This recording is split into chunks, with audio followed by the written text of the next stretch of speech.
Glucose is the main sugar found in the blood. If your glucose gets perpetually too high, that would indicate you have type 2 diabetes, meaning the beta cells in your pancreas are healthy, but they are shocked and not functioning at 100%. There are thousands of studies showing that short-term spikes in glucose levels are the cause of countless diseases. For people with normal blood sugar, the short-term spikes in glucose readings cause real havoc as well. In fact, the short-term spikes are more dangerous than prolonged moderately high levels, so we've got to lessen the spikes.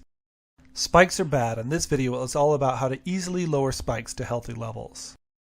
The American Diabetes Association states that baseline morning fasting concentrations between 60 and 100 milligrams per deciliter is normal. Between 100 and 126 indicates pre-diabetes, and anything above 126 indicates diabetes. But those numbers may be actually too conservative. Early studies show that the thriving range for fasting glucose may be between 70 and 85 milligrams per deciliters. That's because there is more likelihood of developing health problems from 85 on up. You can measure your glucose level with a simple prick test, but that only gives you a single point in time. The best way is to monitor it using a continuous glucose monitor, so you can learn what your body handles well and see if how you are feeling is correlative with your blood glucose levels. They are painless, and the batteries last about 2 weeks, and the data is paired to your phone. And that 2 weeks of data will help you so much in your life. Blood sugar is highly personalized, and then you can see what foods work well for you and which ones don't. This isn't something that just certain people need to manage. We all want to minimize these spikes. Then you can try these following hacks and see how effective they are for your body. These exhibits are from Jessica Inchauspé's excellent book, Glucose Revolution, The Life-Changing Power of Balancing Your Blood Sugar. Eat foods in the right order. Let's say you have a traditional meal of meat, potatoes, salad, and a dessert. Eat plant fiber first, protein second, starches and carbs last. This mimics the way we used to eat unprocessed plants and has jaw-dropping implications.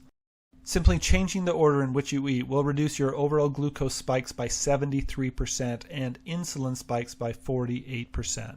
Many people have just used this first hack and started to lose weight. Let's see what this looks like in real life with the continuous glucose monitor. Here she eats pasta first, then broccoli. Note the size of the spike. And then another day she has the same meal, but she eats the broccoli first and then the pasta second. Look at the size of that spike, and let's compare them side by side. What an easy and effective thing to do.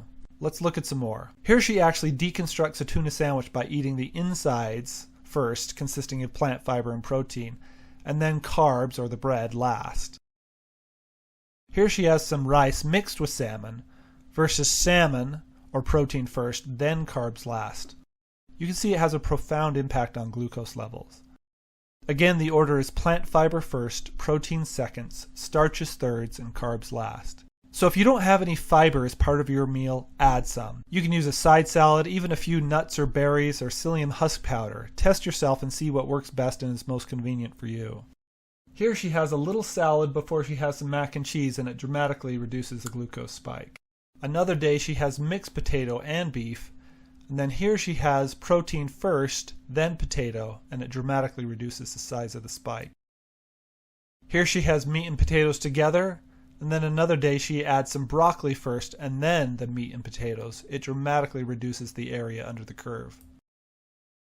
This shows that a calorie is not a calorie. 150 calories from a donut is a huge spike compared to 150 calories from full-fat yogurt.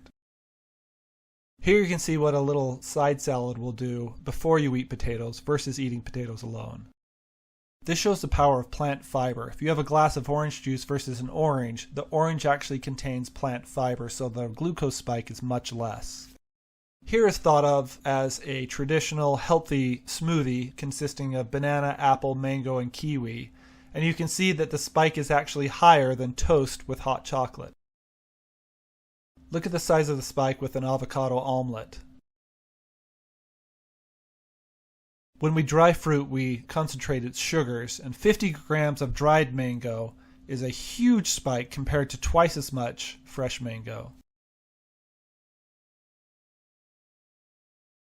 Here's a fruit smoothie on an empty stomach versus after lunch. You can see how small the spike is.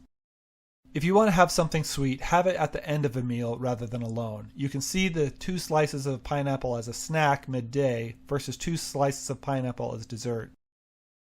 Reach for vinegar before you eat.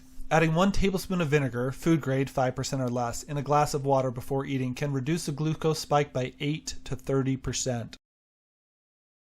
She eats a chocolate bar, and then the next day she has a chocolate bar but 1 tablespoon of apple cider vinegar and then the chocolate. Here she has a little apple cider vinegar before she has some ice cream, with successful results. Another tip is to take a walk after you eat. Here she has a large bowl of rice and then a 20-minute walk versus no walk at all. Here she has a piece of cake and then goes on a hike after. It dramatically reduces the spike. Put clothes on your carbs. This is whole wheat toast versus whole wheat toast with some unsweetened peanut butter. If we dress our carbs in fat, it dramatically reduces the size of the spike. You can see the power of dressing your carbs with a little fat when she puts a little nut butter on a pear versus the pear alone. Here we see that even healthy snacks still have a giant glucose spike, whether it's a gluten-free cupcake, a vegan rice cake, or organic cheese crackers.